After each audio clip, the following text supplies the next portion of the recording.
안녕하세요, 본부장님. 안녕하세요. 어서 오십시오. 네, 제가 올 가을에 결혼식을 좀 준비하고 있는데, 네. 그럼 웨딩을 어떻게 준비를 해야 될지 그게 좀 궁금해서 상의를 드리려고 왔습니다.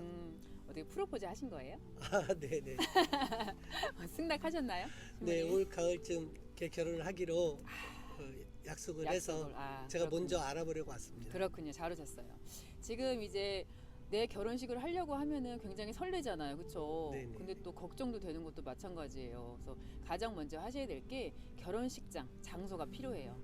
그 웨딩홀 방문을 해서 여러 가지 전반적인 비용과 웨딩홀 모습을 보러 상담 가기 전에 가장 기본적인 거지만 중요한 것들을 준비해야 될 것들이 있습니다. 아, 그게 뭐죠? 네, 이제 그 준비 사항들을 세 가지로 좀 추려서 말씀을 드려볼게요. 자, 첫 번째는 나의 웨딩 날짜하고요, 지역을 정하셔야 돼요.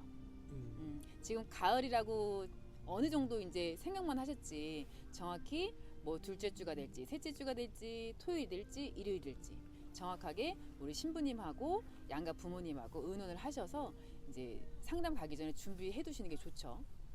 이러신 분들이 있어요. 우리 뭐 상견례 아직 안 했어요. 그냥 상담 받아보고 결정하려고요 라고 하는데, 상담을 열심히 해도 필요가 없는 게 나중에 오면 그 날짜가 없을 수 있거든요. 그럼 예약 마감이면은 이제 할 수가 없는 거예요. 아무리 내가 하고 싶은 웨딩홀이라 하더라도. 그리고 이제 지역 결정. 신랑 측에서 하실지 아니면 신부 측에서 하실지. 요즘은 지역이 이제 한 분은 한국, 한 분은 외국, 멀면 멀수록 이제 한 번씩 하시는 게 이제 조금 트렌드이기도 하지만, 우리 신랑님 측은 어떻게 하실지 결정하셔야 된다.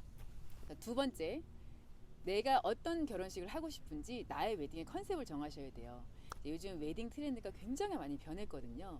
어떻게 보면은 하객 위주의 결혼식에서 우리 신랑 신부님 주인공 위주의 결혼식, 그리고 또 신랑님 측 위주의 결혼식이었다라고 하면 요즘은 신부들이 입장 먼저 하시는 분들도 많아요. 그러니까 이렇게 많은 트렌드가 바뀌다 보니까 굉장히 형식들이 많습니다. 이제 코로나 이후에 비대면 웨딩이라는 것도 있고요. 뭐 쉽게 조금 캐주얼틱하게 빈티지 웨딩이라는 것도 있고. 그래서 우리 신랑님은 어떤, 우리 신부님은 어떤, 내 결혼식이 어떤 분위기 속에 진행이 되고 마무리가 됐으면 좋겠다라는 컨셉을 정하셔야 되는데, 예를 들어서 뭐 실내에서 하실지 야외에서 하실지, 아니면 전통식으로 좀 특색 있게 하실지 현대식으로 하실지. 그래서 가장 보편적으로 일반적으로 하시는 웨딩은 호텔을 선택하시거나 개인 이제 웨딩홀을 선택하시거나, 그리고 종교가 있으신 분들은 뭐 교회나 성당, 뭐 사찰이나 절쪽, 그리고 우리는 뭐 인원이 그렇게 많지가 않아요. 조금 소수 인원으로 좀 하고 싶다, 뭐 좀 재혼이나 삼혼을 하시는 분, 그리고 뭐 성소수자 분들 많이 하시니까 그런 소수 인원으로 하실 적에는 또 다른 형식이 또 있습니다. 그래서 어떤 분위기 속에서 또 웨딩홀마다 분위기가 다 다르잖아요. 실제적으로 교회에서 하지는 못하지만 교회 분위기, 하객 의자가 이제 교회의 어떤 그 딱딱한 나무로 되어 있는 채플 웨딩식의 또 웨딩홀이 따로 있어요. 그러다 보니까 선택의 여지가 넓습니다. 그래서 꼭 두 번째로 의논하실 거는 신부님하고, 지금 신랑님이 알아보러 먼저 오시긴 했지만 우리 신부님이 원하시는 게 결국은 신랑님이 원하시는 게 되는 거거든요. 네. 그러니까 꼭 의논을 하셔야 돼요. 알겠습니다. 그래서 1번하고 2번이 결정이 되셨다면 이제 세 번째, 주변을 좀 서치하셔야 돼요. 웨딩홀을.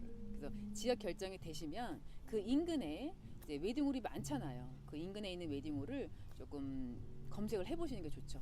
그래서 웨딩홀마다 홈페이지는 당연히 구축이 돼 있을 거고, 그리고 이제 블로그라든지 SNS를 통해 가지고 미리 그쪽에서 결혼을 하신 분의 후기, 그리고 방문 상담하신 분들의 후기 등등의 내용을 쭉 추려서, 이 정도면 내가 괜찮겠다, 이 정도 우리 신부가 마음에 들어 한다 라는 웨딩홀을 한 3군데, 뭐 4군데 정도 이렇게 추리시는 거예요. 그래서 그 3-4군데 웨딩홀이 나왔다라고 하면 가서 보셔야 되잖아요. 실제로 사진하고 실제가 맞는지, 아니면 그 사이에 또 리모델링 한 게 없는지, 그리고 전체 웨딩 비용은 어떻게 되는지, 그리고 내 상담자가 내 결혼을 진행해 줄 어떤 그 전문가가 잘 진행을 해줄지, 그런 거를 알아보러 가셔야 되는데, 1, 2, 3번을 준비하신 다음에 이제 상담 예약을 잡으시는 거예요. 상담 예약 없이 그냥 가시면 안 됩니다. 네. 그러면은 오늘은 이제 웨딩홀 방문 상담 전에 준비해야 될 3가지에 대해서 알아봤는데요. 정리 한번 해볼게요.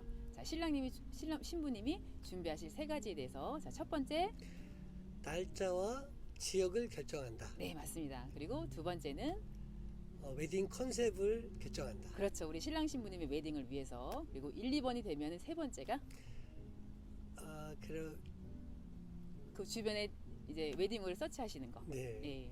그다음에 세 군데 정도가 이제 추려지셨다면 상담 예약을 잡고 방문해서 확인을 한다. 맞습니다. 네. 그래서 상담 예약을 잡으시는 거예요. 잘하셨어요. 그래서 결혼식 준비는 사실은 전체적으로 즐겁지 않을 수 있어요. 너무 많은 걸 선택을 해야 되고요. 결정을 해야 돼요. 그리고 이제 의견을 조율하려다 보니까 다툼이 있을 수가 있어요. 극도로 막 스트레스 받고 뭐 위험까지 오시는 분이 많거든요. 뭐 그렇게까지 하겠어라고 하지만 그런 경우가 올 수도 있습니다.